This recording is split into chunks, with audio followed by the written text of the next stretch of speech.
Formula One, and I'm starting to feel like Formula One is I don't understand the rules. The greatest Formula One champion of all time. And Formula One is that it's like a traveling circus of speed and adrenaline. Except I am from Formula. People know NASCAR, but people don't, because Formula One is like, it's a whole different thing. Box and Pick Confirm, and welcome to the Redefined Podcast, the podcast where we take F1 and put American subtitles on it. I'm your host, Frederick Kernigan. Alongside me, Michael Timmerman, aka Timmy. On today's inaugural episode, we're going to take the 10 teams and find their American sporting counterparts. But first, we should probably introduce ourselves and explain again our what this podcast what this podcast is. So I will come out straight and say that I am a Drive to Survive fan. However, I dove really hard into this. If you know me, I have a very addictive personality. I was like, I'm into this now hard. And so I got into it, and now I realized that Drive to Survive is a good introduction into F1. However, it's jaded because it is a storytelling of it all.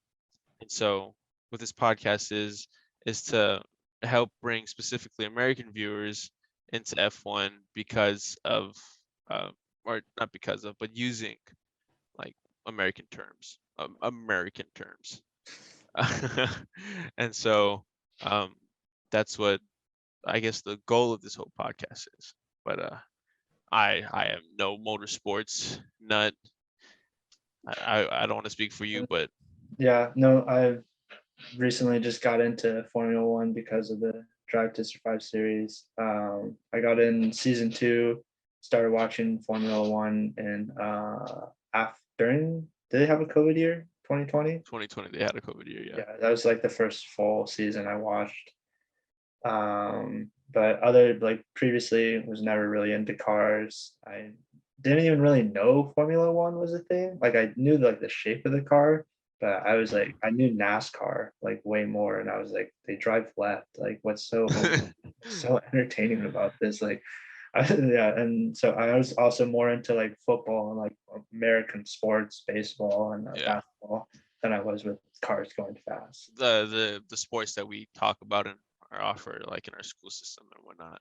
Yeah, exactly. No school's offering karting, you know. That would be cool, though. That would be sick. That would be so cool. That. No, but I'm in the same boat. No, like traditional motorsports background.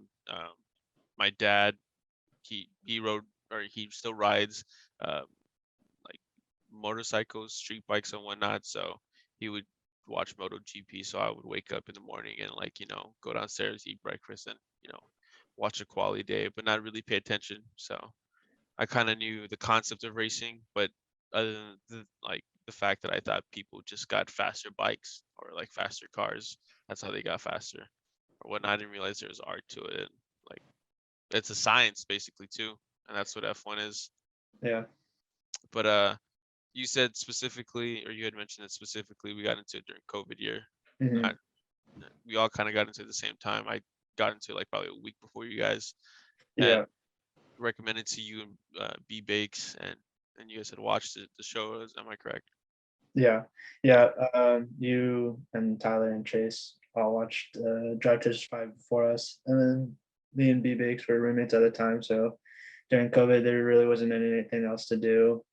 It was like one of the only sports that was going on with them and UFC. So that's kind of like also the main, like a big reason why I personally got into it, because I'm just a huge sports guy and there's no sports. I guess hindsight, I don't know.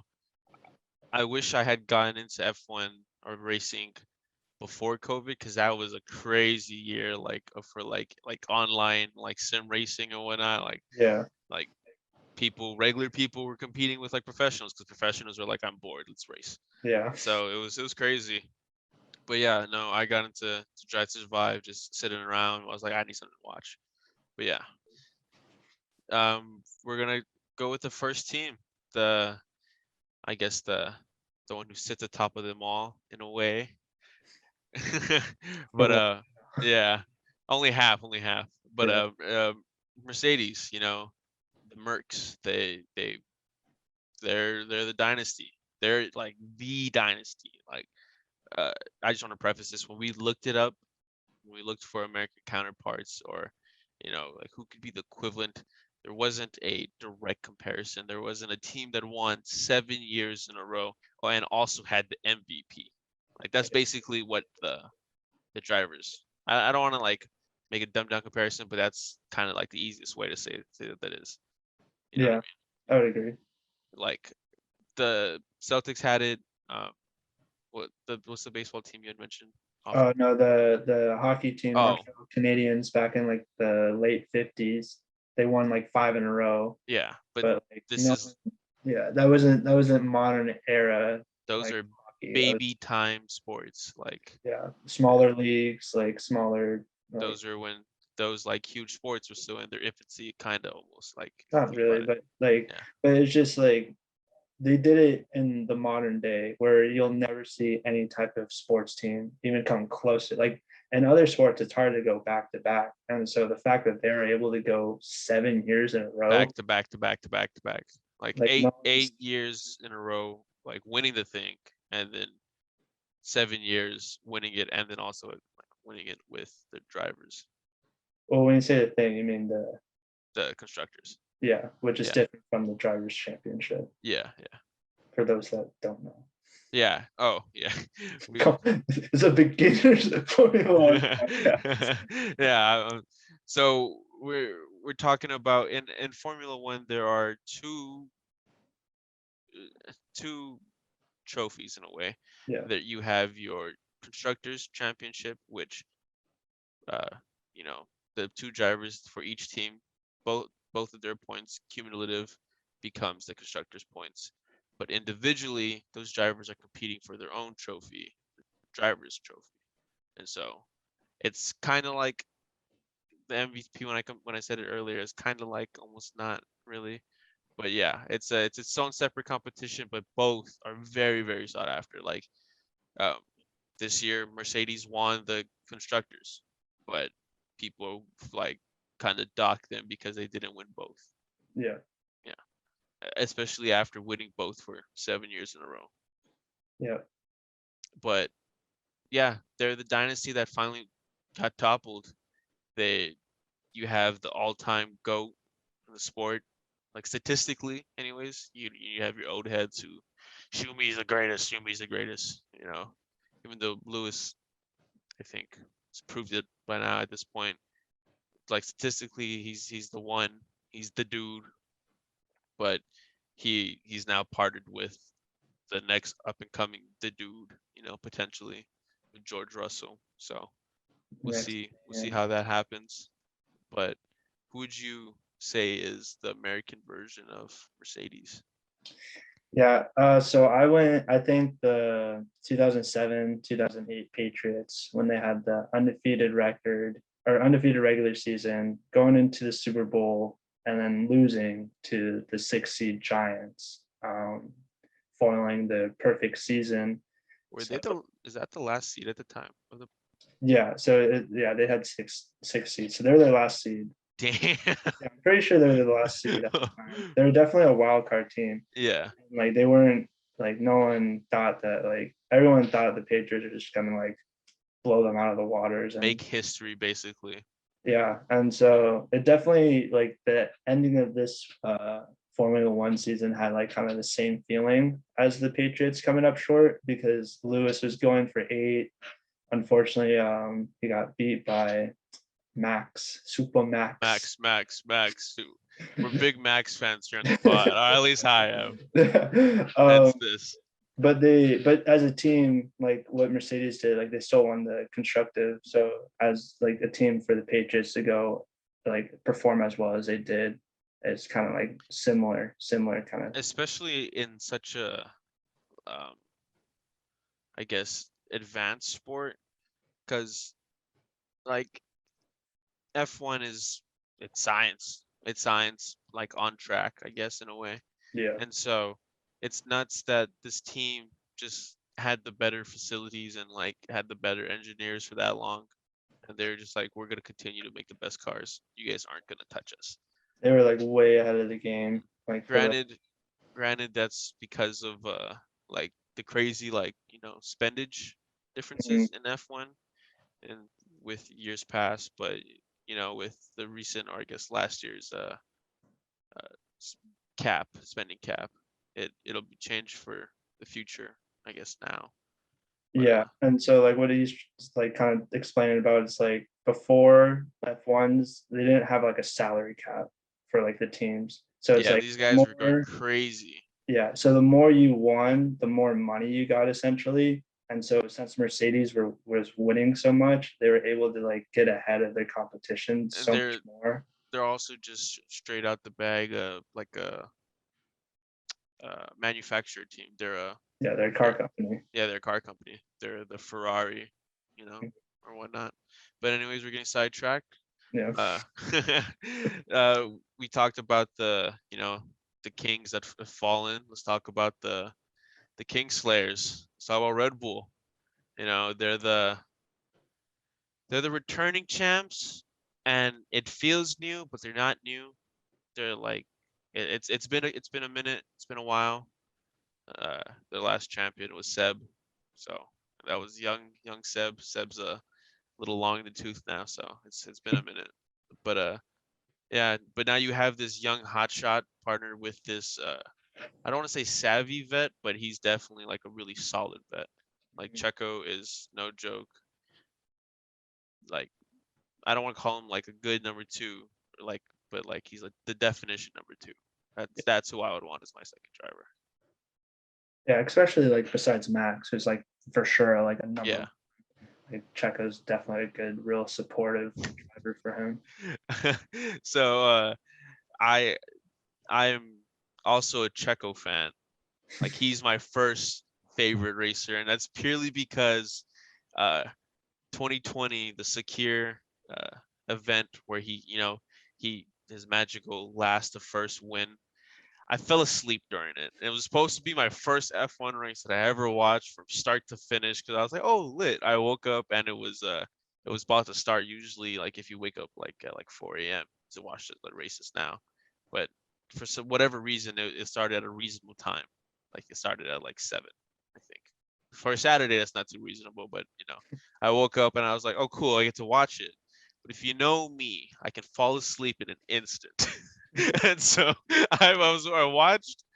I didn't even watch the start. I watched him like go into the grid, and then I fell asleep. And then I woke up not even to like Checo winning.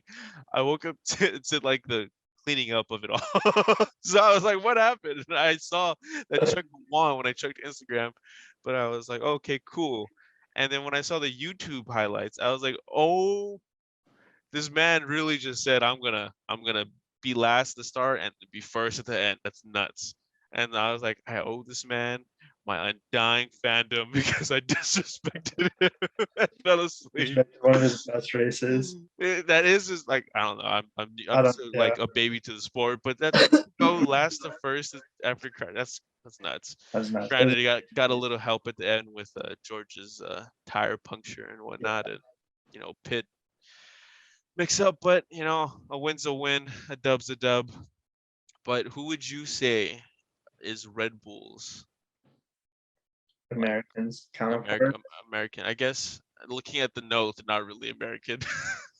Yeah, the team up north, the Toronto Raptors. the North American team. Yeah. So I'm saying I believe the 2019 Toronto Raptors, when they won it all with Kawhi, is probably The fun guy. Yeah, the fun guy, Mr. Rebounding Man himself. This is his dunk face. Yeah, I think this team, or like the Raptors, are like kind of that year. The Raptors is kind of similar to this Red Bull team because, like we said, Max he toppled Lewis Hamilton for the championship. The Raptors were able to beat the Warriors in the finals, and also like depending on like who you talk to, like this year was kind of like controversial on like how the last race went and like kind of how Max like ended up winning, because it did come down to the last race, and like people with the Raptors Came down to the last lap. yeah, last lap. Yeah, exactly. And then people in 2019 were like saying the Raptors championship wasn't like real because he had It Clay hasn't. I and think we had KD. mentioned off screen. It was like an asterisk year. Sorry for cutting you Yeah, off, but yeah, like an asterisk year. because they're missing their two of their best players with Clay and KD being out.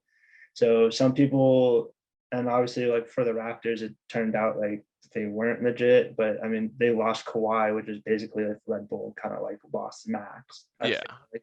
Yeah, So like the dude at the time. yeah, The yeah, only difference would be is that like uh, Kawhi is more like a Red Bull or like a Spurs like project, whereas yeah, Max is like purely born and bred Red Red Bull. Bull. Like True.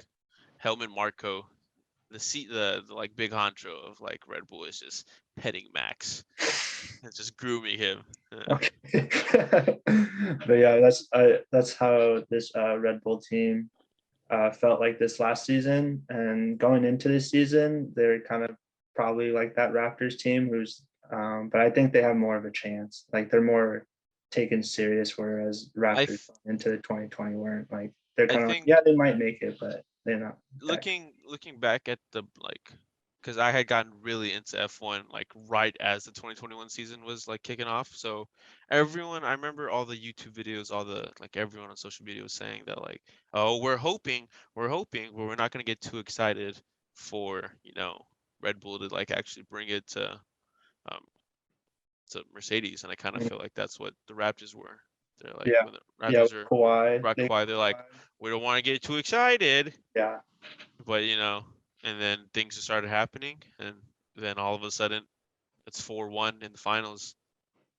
Right? That's what the final thing was. I think so. I think Yeah, yeah, I think the Warriors like won one of the games, yeah, but but all the other games were just blowouts. Like the yeah, Raptors handled them easily. It would have been a really good series if KD and Clay were actually healthy, but I think the Warriors probably would have won that year. hmm all right, on to the red team. I think it's crazy that this team is like, their third name, they're known as the color, but Ferrari, they're third in the championship.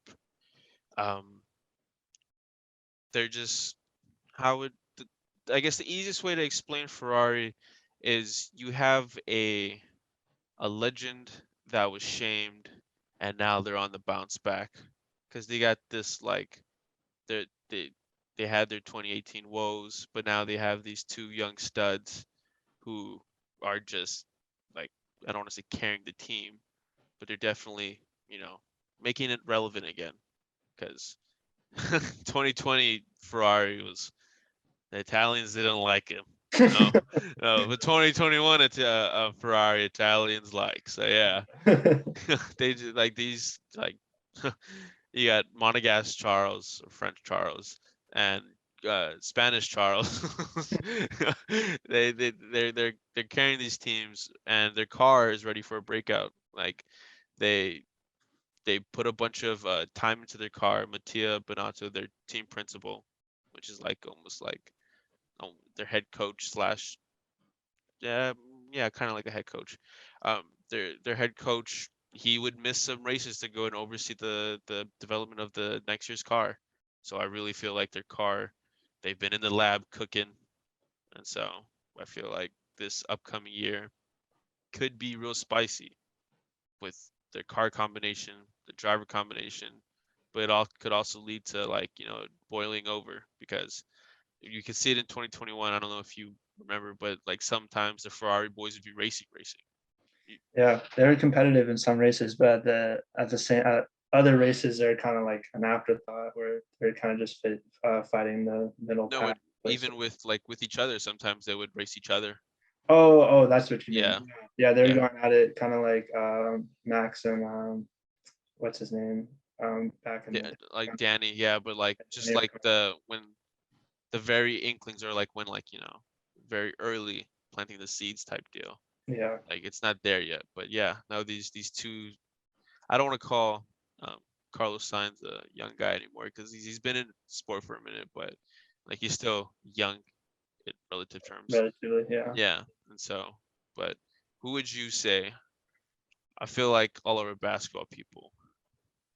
Yeah, I mean, this is kind of like OKC in their early days. I feel like you had a young KD, a young Russell Westbrook, and they were just two young stars that just needed a couple more pieces around them to really become a threat. And eventually, and they went to back-to-back Western Conference Finals, both times kind of like falling short. So not quite sure if Ferrari Wants to follow them. yeah, I'm not quite sure. Like they probably might probably follow the same path, because I'm not quite sure if they're going to be able to overcome both Red Bull and Mercedes. But it also like it could be like you're talking about the two drivers. Like we know how Katie and Westbrook ended up eventually kind of just becoming like enemies because Katie left. So it should be this upcoming season should be kind of interesting with those two drivers and how friendly they kind of stay between each other, which Yeah, is a huge part and like a real interesting part about F1 is like you have two drivers driving for the same team, but at the same time driving to beat each other. that's a thank you for bringing that up. That's a great point. It was hard when we were doing the research because when you look at an F1 team, we had mentioned earlier the two different trophies that comes down to like in between the teams as well. Like inter-team rivalries is a huge deal, and so like that the rivalry that these two guys are gonna have is could get really spicy depending on the car. Yeah. But I'm sorry, that's where I was going with it. There's really no counterpart in in American sports because I had asked. I'm not a baseball guy, but I had asked Timmy if pitching was like that because I thought people like I'm the number one pitcher. No, I'm the number one pitcher, but apparently that's not right. No, like yeah, like this is kind of like unique to the sport where even though you're teammates, you're still like competing against each other. Where for all the other sports, it's like your teammates and your ultimate goal is to win the team trophy. Like you might like have like little competitions with each other, like if you have like two solid pitchers, like you mentioned, fighting for the Cy Young, but they're not gonna try and like derail each other. Or like in F1, it's like you're trying to overtake and Like beat the other you person. can directly impact the other person. Yeah. Like in pitching, if I throw a good game, I could then throw a good game. yeah, and your it's- only answer is to throw a good game. Yeah. Your answer is not to send another dive bomb up my inside. Be like, I hope I get this overtake. Yeah. Yeah, it's exactly. so in F1 that's the team chemistry gets really like spicy, especially late season. Late season, Mhm. that's when like if you like sports drama, late season F1 is real. It's a lot of fun to watch. Yeah. Fun. But another point. Researching this, I didn't realize that that's how young OKC is as a franchise. Yeah. Because Well. they were the Supersonics like Mhm. 2 years before, like the year or like 2 or however many years beforehand. I think That's they're crazy. both on. I know KD was on the Supersonics, but I think Russell was also drafted on the Supersonic, and that was like the year before that they transitioned. That's like that blew my mind. I was like, I assumed this team stopped being a thing in like the 90s, like Yeah. late 90s going into like Y2K. But no, memories a weird thing. Anyways, going on to number 4, we got the papaya and blue, the McLarens. Explaining McLaren, it's pretty easy. You have the guy that they're building around. You have your solid vet, and then you have. I really like their team principal, their coach or whatnot, however you want to call it. I wouldn't call it team principal, but I really like their team principal. He's a savage, dude. He's a born winner. But I think their centerpiece is obvious. It's Lando Norris, LN4, but Danny Rick isn't no slouch either. He's a pretty solid That's driver. that solid Yeah. 2 seat too. Ho- But it could be However, competitive. however, last year he kind of dropped the ball. It's weird because it's literally he dropped the ball and then he made a one-handed catch, crazy behind his head, and then he dropped it again. He won a race, and then he just kind of like was like middle, up, down, is all over the place. So He had an interesting year. he had an interesting year, but he definitely needs to have a better year. Hmm. Lando's expecting to have a better year as well, and so inherently that means the team itself is looking to have a better year, and so they're expecting to see results. I don't think they're expecting to fight for wins consistently, but I think they're expecting to fight for threes and maybe fours. Yeah. Yeah. I agree. But They're looking to be the top of the. What is it? It's so you have the the top two are like Mercedes and Red Bulls right now, and you have like the next section with so you have your big three, and then you have your best of the rest. Best of the rest is 4 through uh, four through whatever. Yeah, whatever. Okay. because then they even use it for drivers as well. Like a couple years ago, Checo was considered like the king of the rest because he Mhm. was like the 4th driver. Like, so you have your top 2 teams who like they obviously have 2 drivers each. So you have your 4 best drivers, and then you have the one guy who shouldn't be there, but he is there, and that was Checo at the time. And so it is best of the rest. But yeah, I do agree. They made their claim this year or 2021 in a way, but Mhm. now they're gonna like they wanna they don't want to move back. They either want to strengthen their position or start competing, like start irritating the top dogs. Yeah. Yeah. So I went with for their American counterparts. I was thinking just more so the drivers because you kind of like talked about their team as a whole, and as we know how history goes, this team doesn't do a lot of winning. They do a lot of but the Atlanta Falcons back in like 2014, 2013 when Julio Jones was he was like rising up in his rookie contract. It was like second and third year he put over both over 1,000 yards. I think in his 2014 he put over like 1,600 yards receiving that year.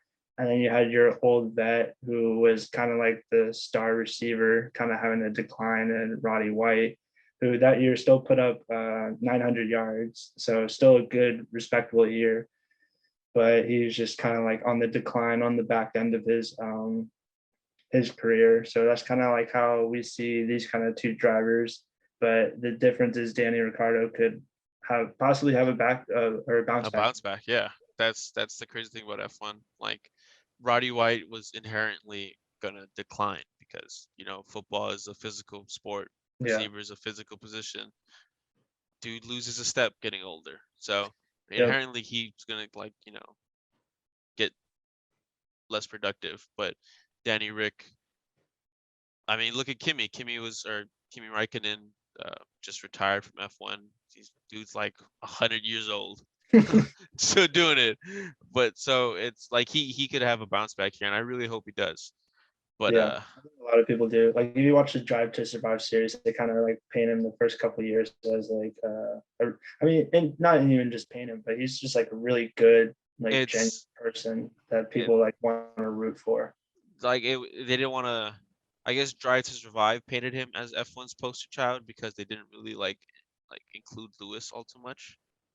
Yeah, Because like Lewis is obviously F1's poster child because he's winning and whatnot in a way. But like if you're looking at it through a Drive to Survive lens, Danny Rick is the face of F1. And yeah, so I think for the good of F1 and for the good of the Australian, just the Aussies everywhere, I think Danny Rick needs to have a good year.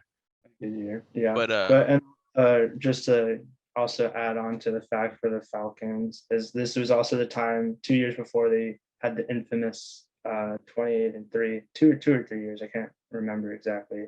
But so hopefully McLaren doesn't have kind of incident like that. 20 2 years. uh McLaren already got a little bit of a small taste of that at the Russian Grand Prix with Yeah. Lando. Do you want Inters? No, no. Listen, I'm all for Lando, but the way he handled that choke was I don't know. I feel like he should have taken a little more blame, but that's besides the point. We'll get into that another time. Yeah. But Um, this team's like what I was trying to say is like this team's like set up to it's on the come up. Like they're trending upwards, mhm. and hopefully they don't like the Falcons. All right, we have Alpine next. Alpine, depending on where you're Oh, from. They had a very strong finish the last year, finishing 5th in the constructors. So, dead middle of the pack. Um, they were kind of wild card going into the season, but um, looking at their ending result, I guess they can all go home patting themselves on the back, like, hey, we got 5th. But they also are in a really weird predicament going into the future because they have Fernando Alonso, who's an all-time like he's goated. He's up there. He's a vet that love him where you hate him. He's talented. Uh, and then they also have Esteban Ocon. I can't say his last name like without cracking a smile. Esteban Ocon. He's no slouch either, but I think the hype train of him died with the year out of F1, and now he's slowly trying to rekindle it. But it's not. Depending on who you ask, it's not there. And in my opinion, I feel like I like his story, but his he's still competing for a spot. And then you also have their like up and coming driver who is an absolute savage. Um, what's his name? Oscar Piastri. Dude is a dude's quick. Dude's gonna be an F1 in a couple years. But yeah, and then they also have a new team boss as of time of recording. So maybe Ep1 is slowly crumbling. But yeah, who would you say is a good comparison to Alpine? we're gonna go with our first baseball team. We're gonna go with the Tampa Bay Rays. Kind of more so of the fact, kind of you said that they have a lot of like strong drivers on the up and come up, and they don't like really have any like true superstars. And that's the Tampa Bay Rays. That's what they've been doing for years. Is they don't get true superstars. They just have like according to like MLB.com, they have the number one farm system. They have 5 of the top 100 prospects coming up. They just had the rookie of the year, Randy Arosarena. Like the Tampa Bay Rays are all about kind of like building up these young players and then selling them off for new prospects. So Alpine, the way you kind of describe Alpine, kind of like reminded me of them, where no Alpine, true big superstars, but they got a lot of pieces. and they Up. somehow perform. Yeah, and they perform. Yeah, and the Tampa Bay Rays are the last 2 years have been no slouch, going to the Yeah. World Series and then making the playoffs again, having 100 wins in the season, but just coming up short. So it's kind of like similar with Alpine. It's like you don't, and with the Rays, it's like you don't expect them to go to the World Series, but they might shock you. They might surprise you. Oh. I know very little about baseball, and so um, I assume that like the biggest teams had the best farm systems because I'm like that just makes sense. Yeah. Like I think the Yankees do good every year. I'm pretty sure I'm wrong, but yeah.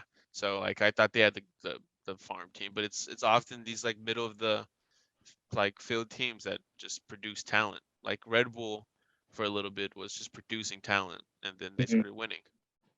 Yeah. Well, you just got to think about it like the smaller market teams, like they have to, because they can't because like the Yankees, they buy their talent, they buy all their players basically because they're a big market team that has money. Ferrari is like, I'm gonna buy that driver. You're gonna buy the drivers. Like, Yeah. why develop a driver when I can just buy them when they're good? You know, like, so different philosophies and different circumstances that makes you only able to do certain things. So Alpine kind of going with the smaller market.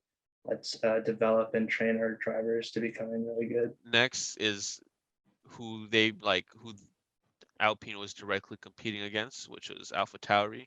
Red Bulls. It's weird calling another team in the highest league a feeder team, but that's what they are. Yeah, it's kind of weird, but yeah. Max spent time here in this team when they were Toro Rosso, and they just name changed to Alpha Tauri. So, but that's what they were, and I feel like they're very competitive going into some of these races. So it honestly is a little bit of a disappointment to finish sixth for them.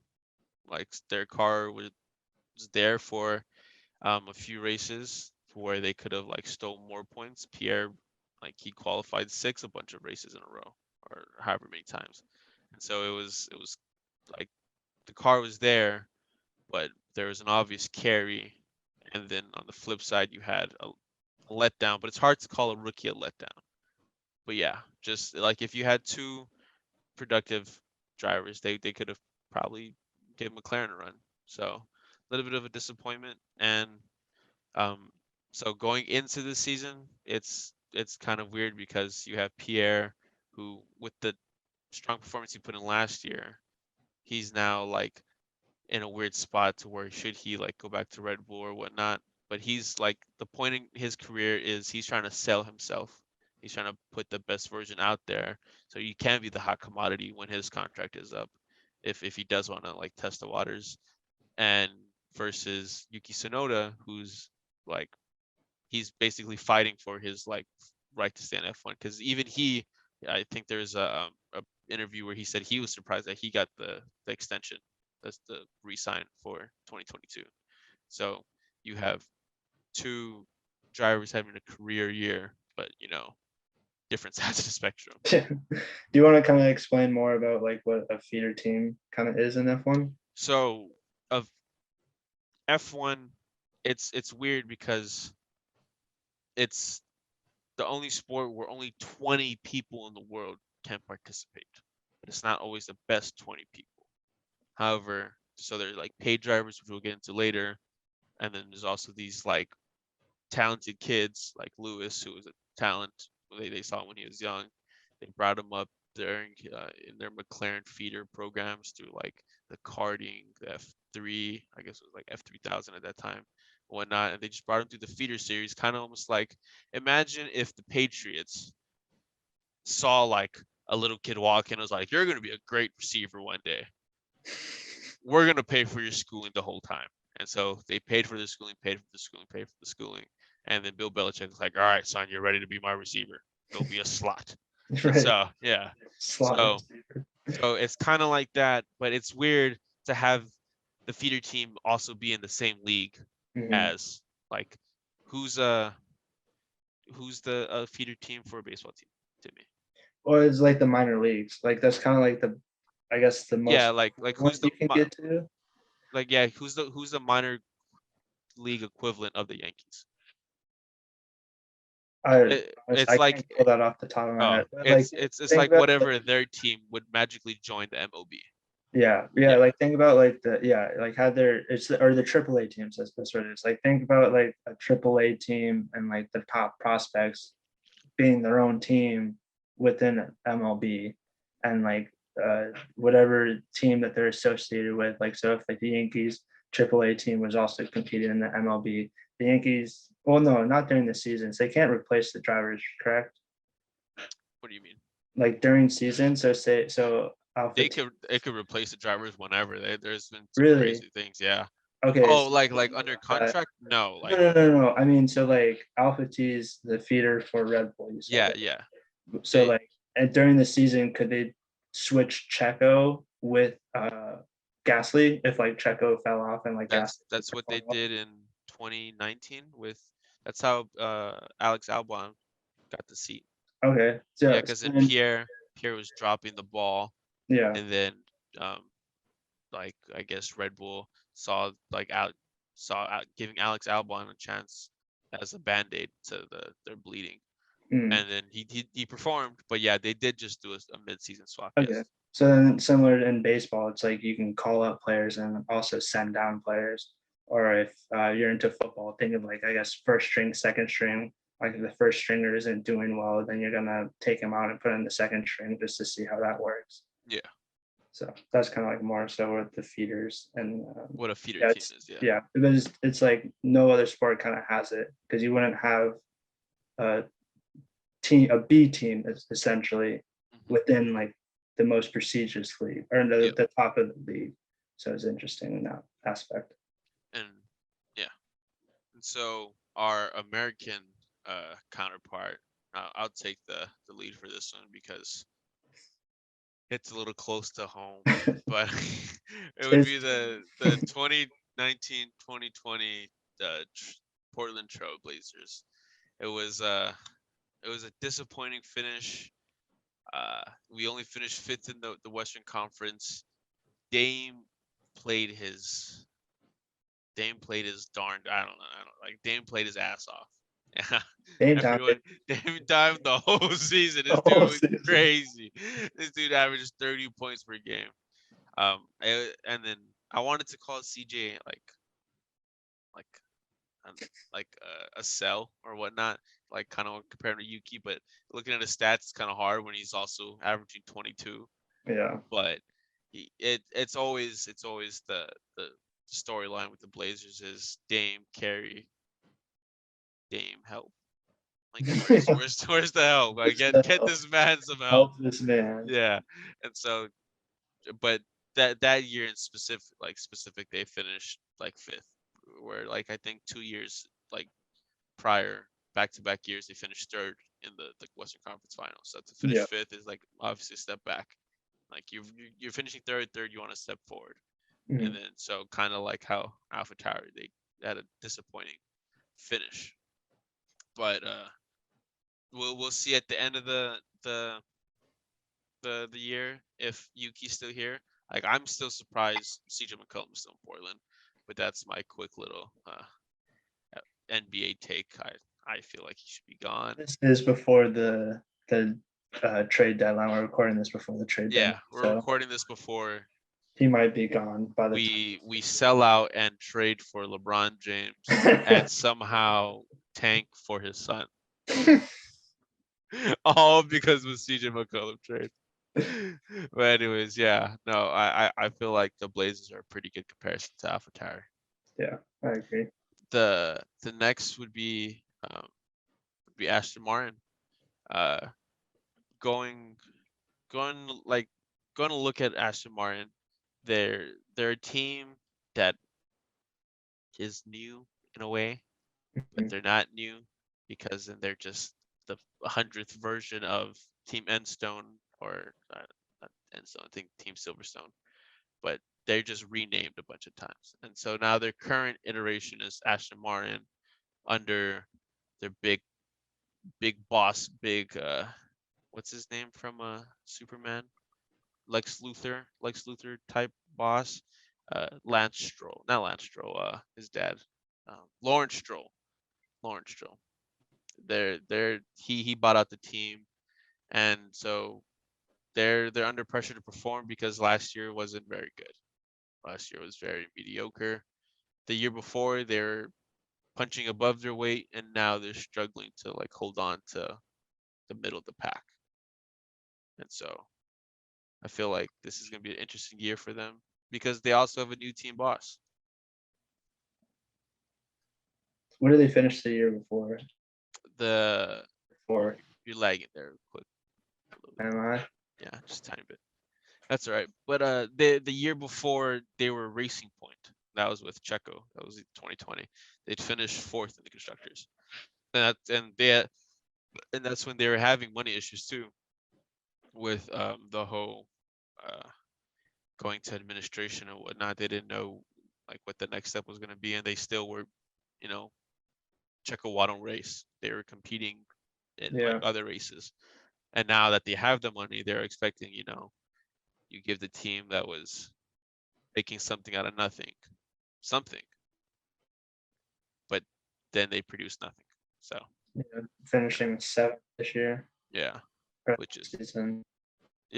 which is kind of tough because their drivers aren't terrible. Seb's a old vet, not an old vet. He's a little long in the tooth, but he's still very very good racer. And then Lance Stroll, I feel like in the terms of paid driver, he isn't the worst, but in terms of like an actual driver, he isn't gonna win a championship. Who's Aston Martin's American counterpart, Timmy? So we're thinking the Green Bay Packers going into the 2019 season. So at this time, they had two disappointing seasons. Ended up with Mike McCarthy getting fired midway through the 2018-2019 season, hiring a new coach, and their current coach right now, Matt LaFleur. But they were definitely like Aaron Rodgers and the team was under a lot of pressure, especially after a 6-9-1 season. They're under a lot of pressure to kind of get back to their winning ways and try to make a push for the Super Bowl that they've got back in 2010, but haven't even been to the game since then. So that's the team that we went with as their American counterparts, and hopefully, like the Packers, they turn it around. But I don't see Aston Martin doing anything too spectacular this year. I think they're going to be in the middle of the pack. I don't know. I hope Aston Martin avoids. I don't know what the equivalent of like constant like playoff hurt would be for an F1 team, but I hope Aston Martin doesn't like witness like or go through that because that'd be really tough. Yeah, that would be kind of, I guess, like if they somehow get off to a crazy start where they're like winning the first handful of races and then just fall off the map. If now going back to the Packers, so Timmy, I'm sure, or like we both know this now, but a little bit ago, I didn't know the Packers are owned by the fans. Mhm. Right. So, in a way, you could say Aaron Rodgers is the owner's baby. Yeah, sure. Right. Like he's. You're putting your muscles in. It's a stretch. It's a stretch. It's a stretch. It's a stretch. But it's kind of like how Lawrence Stroll is babying and won't get rid of the obvious liability that is. Yeah, but Because well, yeah. I mean, at that time, they got Mike McCarthy fired, who's obviously the biggest liability. But also, like fans were kind of like upset and like mad at Aaron Rodgers, and this is coming from like one of the most hardcore Packers fans that we have a reliable source. Yeah, so like this isn't just coming like out of thin air. Like he told us that like he felt like Aaron Rodgers that season was the handicap. And if you kind of go back and look at that season, he definitely underperformed to Aaron Rodgers standards. And I think at that time with his contract and how old he was getting, kind of fans were more still on the fence and possibly trading him or getting his replacement. But I think it's a definite stretch saying that he was owner's baby. The owner's baby. Yeah. Like Stroll is literally the like he is from the seed. Yeah. But yeah, I put in the team or in the episode notes here. Seb declines ? I really hope he doesn't decline. Yeah. So going back to the whole reason why we started the podcast about like was it this take or was it the last take where I had explained the Max story? I think that was the last one. Okay. To recap real quick, starting this podcast also originated because of the fact that I wanted to clear up the Max hate because Drive to Survive like paints this dude as like the heel. If you know like wrestling terms, he's a heel. He's a bad guy of the The Red villain. Bull time at the time, yeah. And so he got painted as this bad dude. But if like you went over to F1 Twitter and actually dove into F1, he wasn't at that at the time. He was like this like young hotshot coming up who could challenge if given the car. Now he's given the car. Now he's looked at as like the aggressive guy. Anyways, Drive to Survive also painted Seb for me as very like I'm a big brother you, if that makes sense. Yeah, you might be doing good, but I always just have to tap like the top of your head. Like I always have to sun you. The sun, yeah. Yeah, like that's how he came off to me with his interactions with Charles Leclerc throughout the Yeah, that's whatever true. season Yeah, it yeah, yeah. was. Because Yeah. it's always like I have to like fight for my spot as the number one driver in Ferrari. And at the time when I was watching, I didn't understand that like Ferrari is religion. Like it's crazy what the Italians like how they see Ferrari. And so I understand the competition part of it now. But at the time I was like, wow, he's like this like he's just this douche. Like old time I have the big brother you kind of douchebag.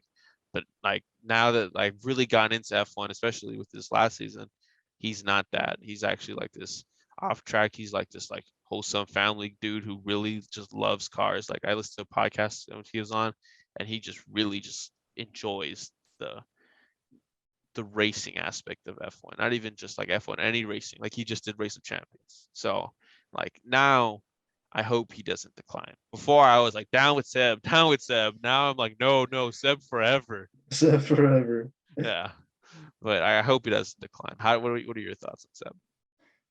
I mean, I'm brand new into F1 world. You're definitely like more into the drivers and like all the interviews and stuff like that. I just watch the race. Like I record the race. I watch the first 20 laps. If it's a good race, I'll watch it all the way through. But a lot of the races were kind of just like um if like Max went out or Lewis went out, and the other one was just lapping the course. So it was like, all right, Yeah, fast forward, see them win, see who finished podium. So I'm not like super into it. So I don't know. I don't have like that much information about Seb, but I mean, from the Drive to Survive series, I understand. Like I got kind of the same vibe where he's like, damn, this dude just like let it go. Like you don't gotta like summon yeah. time. Like Like he let him have some victories, dog. like give dude like credit and then like Yeah, carry on. Where he's like, no, I'm Seb. yeah. I'm like, but now that I know that this dude's actually just a big German teddy bear, like off track, but like on track, he's still kind of like a smart ass. But yeah, I hope he does well. uh, I don't want him to decline or anything like that. So Seb forever. All right, going to the next team, Williams. They are. This is pretty. This is where it starts to get a little easier with breaking down teams. But Williams is like a very historic team. Like like you think about it, every professional sport has their teams. Like if you ask someone what a basketball, like when you think of basketball, think of like the Lakers. You think of Celtics. Celtics. Think of the Knicks. Yeah. It's all about the Knicks. Oh wait, no, it's all about the Mets, baby. The Mets. It's all about the Mets. Wrong New York team. But anyways, yeah, you get the point. They're a historic team. Um, and as far as their driver situation goes, you have Alex Albon, who's returning to the sport after a year off. Um, and then you have Nicholas Latifi, who's like been at the team for, I think this is going to be his third, maybe fourth year. I have to fact check that while you go through your points. But yeah, no, he's been on the team for a little bit, so he's kind of like the pseudo lead. Like it kind of just fell to him, but his character isn't like I'm gonna take charge now. Like people knew it was George's team after Robert left, but people are like, is it Nick's team or Latifi's team? We'll see. But yeah, that's mainly because he's probably on the hot seat. Honestly, he's kind of been like mid performance, but he does bring money to the team. But now with the whole cap thing, I think money will be less of a thing for them, especially being bought out. But that's getting besides the point. Yeah. as for last season, they ended trending up because I remember going into 2021, they were a joke. It was so sad. But yes, they were a joke. They were like, they would get clowned from their liveries to their performance. It was bad. But now they're actually, granted, Spa is a little asterisk, but they have a podium finish. a podium start, we'll call it, because there was only 2 laps after the qualifying, and Yeah. then they called it. But yeah, so they're No, trending it went upwards. it went 7 laps, right? Because it has to go like at least 5 for it to count as a race, if I remember correctly. I, Right? th- I Or think it does was it just have to something. go 2? I think it was only 2. Oh, okay, yeah. Yeah, Well, I the think they ran a bunch of like safety car laps, okay, yeah, you're right, you're right. and then they sent to. For those that don't know, George Russell, who is currently the driver for Williams, No, for Mercedes now. or yeah, for Mercedes now, but was Williams driver at the time, qualified on pole position, so in first place. No, it wasn't pole. Second, no second. He finished. Okay, He so he had got um what's the term I'm thinking of? Preliminary pole. So mhm, that's when you know how when you play racing games, like as time goes down, you have a 10-minute session. yeah, Like even though the clock's running down, if someone's still in the middle of their lap, they can still finish it and beat the time. yeah. So Okay, I so thought he he finished had preliminary pole, yes. So you're half right. But Okay, then Max at the end snaked it. It was crazy. Like the comparison is super close. But yes, um, to continue what Timmy was saying, George had got second, but the race had started but didn't start because of a rain delay, which was yeah, nuts. huge rain storm was taken on during the In race. Belgium, apparently it rains a lot in Belgium. Who would have guessed? So then he ended up finishing in second. Mhm. Yeah, okay. So he stayed in second. I thought it was a pole. It was a pole finish. I thought he got first place. Podium finish. Podium finish. Yeah. Okay. So for those who don't know, pole in racing terms, in qualifying, so you have your practice, you have your qualifying, and you have your race. Practice is practice. Qualifying is 3 separate sessions, and then it basically puts in the race order from slowest to fastest. So 20th down up to first, and first place is called pole position. And so that's why, if you ever see the go-kart, I think there's a go-karting chain called pole position. That's what it's referencing. Yeah. But anyways, yeah, they're a historic team, Well, and they. just like a historic team, like they're a historic winning team, right? Oh yeah, Back in the day, they used to be legit, I winners. think they total have won 7 world championships. Let me double check. Yeah. So going off that, our American counterpart are the American team, the Cowboys. Because as if you follow football, you know that they're one of the, if not the historical team. Their nicknames, the American team. Back in the day, they used to be We're winners. not Cowboys fans here on the podcast. We just want to preface that. Down with the Cowboys. But back in the day, they're actual winners. They didn't just win in the regular season. They postseason and won Super Bowls. Yeah. But kind of with Williams, I guess the difference is Williams, they finished 8th, and the Cowboys have been making the playoffs the past few years. But granted, they play the AFC East.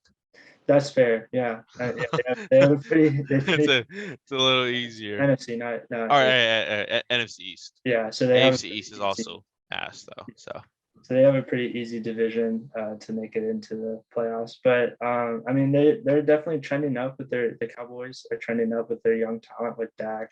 I don't think anyone really expected them to go that crazy this year. I think it was kind of on the fence, because with Dak coming back from his ankle surgery injury, they're kind of like, can Dak bring this? What they finished like 4th or 5 and whatever last season. It's like, can he really make them a playoff team? And he did. He proved Yeah. that he's a franchise quarterback. He's good enough to win regular season It's the games. hips. Yeah, the little It's the hip. hips.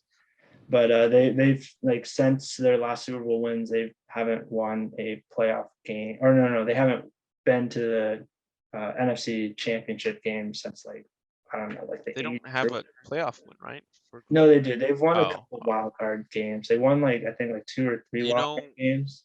you know what makes me so happy is that most of the Cowboys fans that I grew up with have not watched a single Cowboy like triumph. Yeah. Like, oh, it feels good. Because they can all just rely on, like, they all just use the same excuse, like, oh, we have this many championships. How many have you watched? Steelers fans, I don't want to hear you. Patriots fan, I don't want to hear it. But like, yeah, Well, at least as a Patriots fans, a lot of them saw the championship. yeah, that's what I'm saying. And then Cowboys fans, they haven't. Yeah. But yeah, no, with Williams, people haven't, like, there are people who have, like, kids who have been born and now are into F1 since the last time Williams was a actual competitive, like, team. So it's on the same side. So Yeah. who would you say is the part of the Cowboys that is on the hot seat? Because, like, I think Latifi is this is like a career year for him. Dude, like Mike McCarthy, that man needs to go. He's just like himself to not be a good coach. I don't know how he still has a job. Like that, like they got rid of what was his name, Jason Garrett or whatever, the redhead The clap coach, clapper. the clapper. They got rid of him and they replaced him with Mike McCarthy. Like what? Like what? Whenever they cut to him, it's always like, Yeah, yeah. Or like every time they throw a flag, he's like, oh, what? It's like, how is that possible? But yeah, they need to get rid of that dude because he wasn't able to win with one of, like, arguably one of the most talented quarterbacks in, like, the history of football. modern era Dan Marino. And like, thank God his that, and like the Cowboys team's like arguably one of the most talented roster. Well, last year, like one of the most talented roster like Defense crazy. ever. Yeah, like in a long time. And he just can't coach a team. That dude has to go. Jerry Jones, even though he's an owner, that dude has to go. Like he's hey, just give us your money. Don't say yeah. anything about But football. stay out of it. We Yeah, got it. stay out of it. He needs to go back to becoming an owner. It's Jerry's world, though. So it's We're more all the just front living in it. office. So next we got Alfa Romero, who's a pretty, like, clean cut team to break down. You have Valtteri Bottas, who's a proven driver coming over from Mercedes. He I don't want to say got kicked out, but he got the boot, and so he found a decent home in Alfa Romero. Either that or Williams. I feel like this is good for him though. Yeah. And then they have paid rookie driver Guan Yu Zhou, who is also, we had mentioned earlier, Alpine's like feeder teams. That he's also an Alpine driver. But the way he got into F1 was he said, I'm just going to use my money. Thank you, Alpine, for getting me to the point. But at this point, you guys are dragging your feet. So I'm just going to pay my way into it. Like, Alpine brought him to the party. He paid for his own ticket. And so now he's on the team. So it's just kind of up in the air. He's in F2. He didn't win it, but he competed enough. Like, yeah, he competed more than Nikita Mazepin, but he didn't compete like Oscar Piastri, who I feel like should be in it. He didn't compete like Callum Ilott, who I feel like should be in it as well. Callum Ilott, I feel like people forgot, which I think is sad because he was a dude who should be in F1 as well. But yeah, I don't know if I mentioned this already, but Ferrari has like a say into their seats because they're a Ferrari customer team. They buy their engines through Ferrari, and so Ferrari has say, but they're not flexing it just quite yet. They're waiting for a certain German on another team to sprout his wings. We'll get into that later. Would you want to kind of like, it's like, so F1, you said a paid driver. So like, and what does that mean exactly? So I had said earlier that it's F1's a sport where there are 20 drivers, and they might not be the best driver. They paid their way in. In the very early days of F1, it was a rich man sport. I'm just gonna pay. I got a bunch of money. I'm gonna pay to do this and whatnot.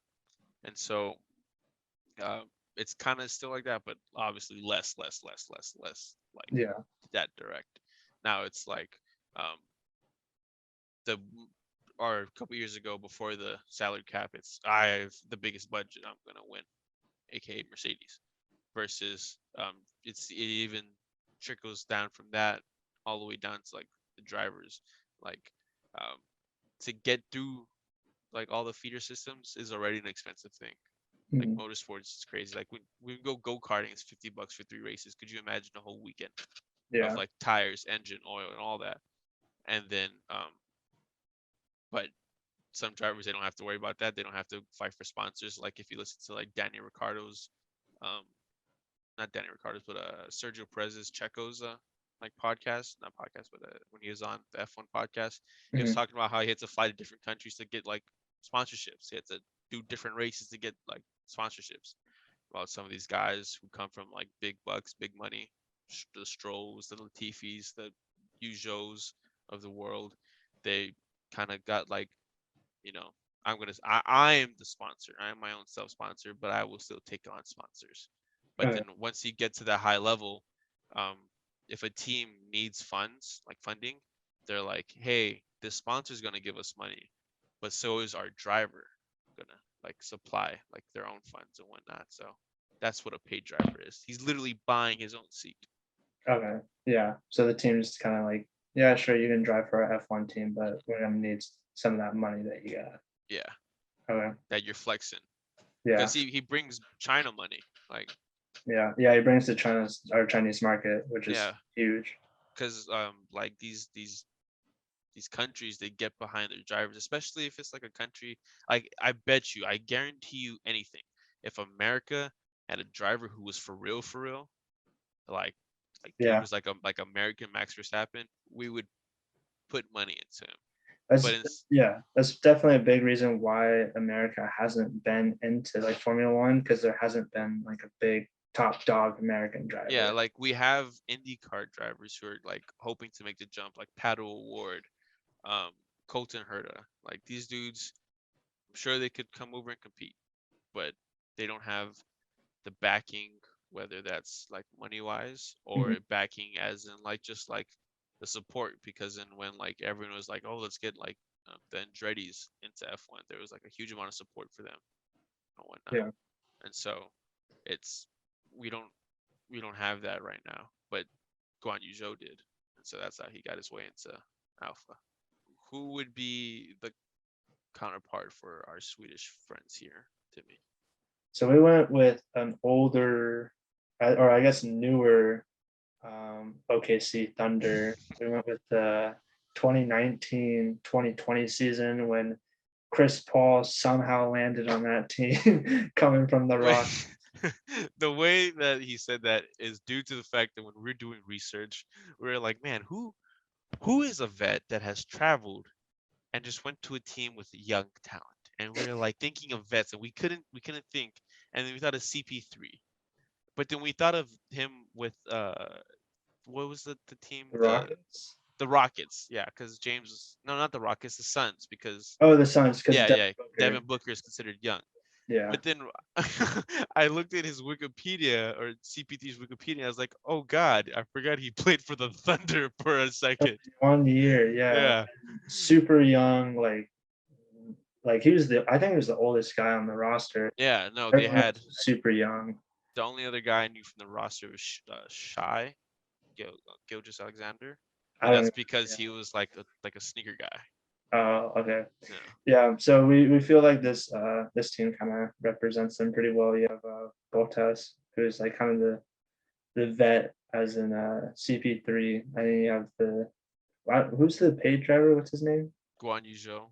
Yeah. So you have like a young rookie, and this team just like you're not like as that team like surprisingly, they made it to the playoffs and went seven games with the Rockets, which is huge surprise. No one I expected remember that. everyone was like, "What is this team, and why are they in Yeah. the playoffs?" Yeah, like so don't expect Alfa Romero, as I pronounce it. yeah, Alfa Romero, yeah. Yeah, Alfa Romero. Don't expect them to make any miracle runs like the Oakland Thunder, but just like driver wise and like roster wise, they're pretty similar. Anything that is positive is gonna be positive times two for Yeah. them.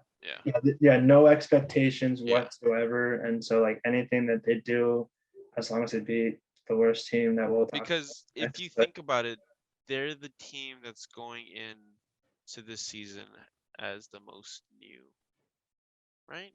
Because they have two new drivers, new car. Is there another team that has like basically a whole new team? No, yeah. So they're the only team that has like a whole new team. yeah, kind of like a clean slate, Yeah, fresh. So and I feel like that was kind of like the Oakland Thunder at that time. yeah. They were clearing house. They just somehow did good Yeah, because the magic of because Chris CP3. Paul. Yeah, that So man. hopefully, Valtteri Bottas and his porridge can dude, he loves porridge. His Yeah, porridge. now that he's out of Lewis's hand or Lewis's shadow, he can Yeah, emerge just like hopefully. Chris Paul was out of James Harden's shadow. He can emerge into the star that he actually is. No, that's Now not. he's in Devin Booker's shadow. Yeah, true. But anyways, on to the last team, the bottom, The number bottom 10. feeders. Haas. Oh, American team, baby. this is why America is so into Formula One. It's Because because the only team we have is literally the worst team. we're the gatekeepers and we're literally the only ones at the gate. And we're not gonna be at that gate for much longer. No, We're I gonna think I become really German real soon. no, we're gonna become Russian. Oh, Russian? Yeah, Oh, because Nikita's Russian. But yeah. Anyways, Haas, our American heroes, they are the gutter. yeah. They are the memes. They are the, the team that gets joked on. They have ownership issues, not really issues, but more like questions because um, with their livery looking so much like a Russian flag last year, and the like questioned seriousness of Gene Haas whether he wants to keep funding this team. So they're like it's up in the air, but it's kind of like a bomb that could go off, but or it couldn't go off. So we'll see. But yeah, they have that going for them, and then as far as your driver situation, you have the legend's son. I want to say like I don't want to call him the goat son because I think Lewis is the goat, but that's besides the point. So you have the legend's son who has talent, like has won an F2, whatnot. Um, he qualified, I think, 11th this past year, like in a Haas. So dude's raw. Partnered with Mazepin, who's literally a meme. Mazepin, like dude, before the season was getting canceled, before the season even took it off. So like it's all over the place. The pace difference was crazy. So people got what people expected with Mazepin. But I do feel like there could be a wild card going into 2022 because of all the time that they were given to develop their car, and they have like an unknown like funding thing because like I don't know what Mazepin's dad is bringing in, so could get like I feel like they could get hopefully out of the gutter. I don't expect them to magically win or magically podium. I do Yeah, expect them to like magically like 11th and 12th, 2 races in a row or something. Yeah. maybe. Hopefully. But so like the clear and cut obvious kind of American team counterpart for them is the Jaguars. Like the current Jaguars. Because like I didn't really follow football when I was younger, but like they're good. The Jags were good for like a handful of years. Surprisingly, like you'd think like nowadays, like you're like no way that team was good. But yeah, they're making playoffs. They're making some runs. But The name Maurice Jones-Drew yeah, would yeah, they had some surprise a lot of solid. people. Yeah, they had solid running backs back in the day. But the current Jaguars are a dumpster fire. They are the bottom of the NFL. Yeah. Then I know you can like argue like the Jets are also like god awful, and they could be like the counterpart for Haas. But the reason why we went with the Jags is because of Trevor Lawrence, and that's kind of like equivalent to Nick Schumacher. So because he's just like young talent, has a It's the hair. it's the Nick's got long, kind of a it's little the flu long going on. blonde hair. Yeah. Yeah, but they, I mean, both those guys have just like all the potential in the world, and like kind of the sky's the limit for them, just as long as They they're don't get ruined. exactly. I think But yeah, thinking about it now, I think it's cool in F1 that you see it less often with like these like stars who get burnt out at like indie teams. Because like you could think of like, let's say Dame for whatever reason. Dame's like this star who, like, if you're not a Portland fan, you're thinking he's wasting away in Portland. mhm, But in F1, like a team, you're still going to be in F1, but you know you're just going to be in the the teams fighting for last place to yeah, get in the door. But that doesn't mean you're always going to be there. You'll be mm, there for like a year or two, show that you're raw, show that you're actually like this like star, and then all of a sudden you're going to be in like the Ferrari, so like competing. And I think that's really cool. But like it's like less apparent in other sports, I guess. yeah. Well, it's just kind of like think. I guess you got to think about like an F1 car is similar to like I would say like the team situation that you want to like sign a contract to. Hmm. So like the drivers, like obviously like the team wants to have the driver, but the driver also wants to go to that team. The car, yeah.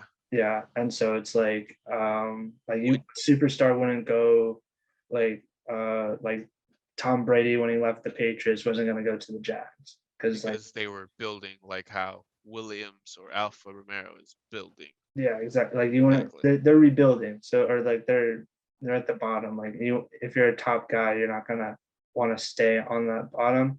I guess the difference is like because the Jags drafted Trevor Lawrence after his rookie contract's over, he's like maybe feels inclined to like stay with them. But at the same time, like after his contract's over, he can be like, I'm out of here. Like I want to go to a better team. I want to go to a better car in F1 terms.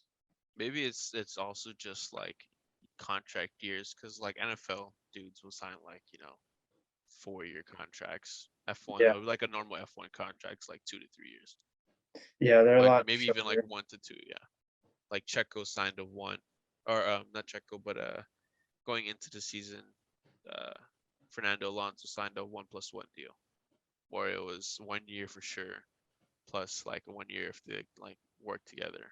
So which it did. So now they're getting the second year.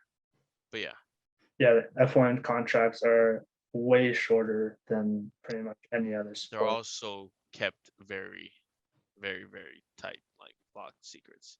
They don't disclose that. Oh. Like I think there's a clip of Danny Ricciardo like joking around when he left Red Bull to go to Renault. He's like, I googled to see what people were saying I made. Gotta get the number up. I was like, damn, that's crazy. Well, that's all 10 teams. That's from Merck to Haas, from the Packers to the Raptors. So, anyways, so to wrap the episode up, we're gonna say these aren't our preseason predictions. These are just kind of the teams that we're gonna be backing throughout the season. So you can, flashback if you want to call us out. Be like, Fred, I thought you were a Red Bull guy. Blah blah blah. If you could just reference back to episode 1. We're gonna do our main team. We're gonna do two drivers from separate teams who like they have to be from two separate teams, but we're also gonna support them. And then we have a non big three team, so a non like top three finishing team, which is Merc, Red Bull, or Ferrari team who we're gonna be backing to see them bounce back. I'll start off first. I'm a Red Bull guy. We're going Max and Checo. Let's go Bulls. Timmy. So for me, like I'm going with the Ferrari drivers. I like Charles and Carlos. I think that they're gonna hopefully they have both a good year, and put Ferrari back on top. For the Italians. For the Italians. Exactly. So we got the red team and the Red Bulls. Okay. And then do you want to go first on your two drivers? Yeah, so the two drivers that I'm going to be supporting that aren't on the Ferrari team are Lando Norris and Super Max. I love both those drivers. Max is super aggressive, but I kind of like it. And Lando's been taking some impressive like leaps forward as a driver, and really excited to see how he develops this year, and hopefully gets a lot of wins and a lot of podium finishes. I think looking at, Lando's like choked away win, it's really, I can kind of, I hope Netflix does this. It's the duality of the sport. You have the dude who is literally fighting for his first win, Mhm. get it robbed from the guy who is 100. He's just like, you have too many, Lewis. No, give me yours. And so yeah. And so I hope I also agree with you. I hope Lando gets a bunch of wins. But my two drivers who are not Red Bull guys and who are from different teams is going to be George Russell, Mr. Saturday himself. Hopefully he can pull it together on Sundays with a good car now. And Mr. Smooth Operator, the Spice Man himself, Carlos Sainz, Spanish Charles. I'm back in. I have a friend. This is when I realized how big F1 was. When I had a girl who went to high school with her, and I were like friends, and she had posted about F1. I was like, holy crap! You could not give any like care in the world for any other sport. And she was like a dancer, but you're like watching F1. That's nuts. That's so crazy. And she's a big Carlos Sainz fan, so she got me on the Smooth Operator boat. All right, I'll take the auxiliary team first. It almost seems like I'm a real Red Bull hardo because I'm gonna go Alpha Tauri. I feel like Pierre is gonna show that Pierre belongs, and he is gonna earn his right to stay in F1 for years to come. And I feel like Yuki is gonna. I feel like he's gonna answer the call, but he's gonna let it ring a couple times. If that makes a sense. Like he'll pick it up. He'll pick up the answer. You're like, yeah, what's up? But it'll take a minute, and it won't be as consistent. But it'll be better than last year, that's for sure, because different car. He knows the tracks, and he's not a rookie anymore. So I feel like he's, all that being said, ready for a bounce back year, and so that's only gonna prove better for AlphaTauri. Yeah, my second team is McLaren, which I know is kind of cheap to pick the number 3 and number 4 team, but god damn it, I'm a winner. No, results. Not gonna go Haas. The hell. McLaren, I really like both their drivers too. I also just really enjoy their colors and the team that they kind of have. Their like head honcho is like a real savage that I really like, and he's a winner. And so I'm hoping that they also kind of have a big year. I'm really excited for the possible Ferrari McLaren rivalry to come back. Yeah, and fight for possibly third. Because I think McLaren and Red Bull are kind of still. I mean, obviously with the new car and everything, you don't know, but I still Mercedes. Or Mercedes, yeah. I got you. I still think they're going to be like a step ahead of both Ferrari and McLaren. So I think they'll be fighting for third. So it should be a good year. I think last year teased it a lot because McLaren and Ferrari had a little battle, but granted, it wasn't their historic battles like they had in the past for constructors champions. It was literally a battle for third. So, but it's only gonna tease it and get all those like F1 like OGs really hyped.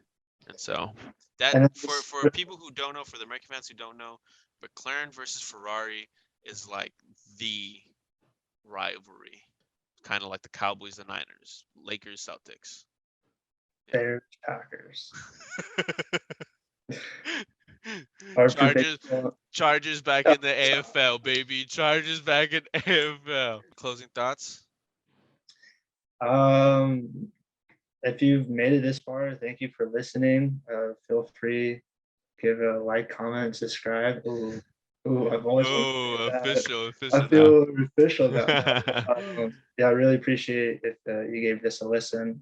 Feel free to comment down what teams you're looking forward to, Mhm. how you felt about our our team kind of Breakdowns, selection. yep. Yeah, breakdowns, and just let us know what you want to hear from us in the future. Yeah, no, I agree. Go ahead and, join us in the conversation in the comments. Go ahead and put what team you're backing, what drivers you're backing, your auxiliary team. And then I guess my closing thoughts are that this season is going to be nuts. It's going to be fun. It's gonna be a really good season. Everything's changing, and I think it's changing for the better. So Yep. I feel like it's ready for a big boom in America, and Timmy and myself, we will be your guides. We will Now is the time. hold your Now is like, hand. yeah, now is a great time to get into Formula One. Exactly. That being said, that's it for the inaugural episode. Thank you.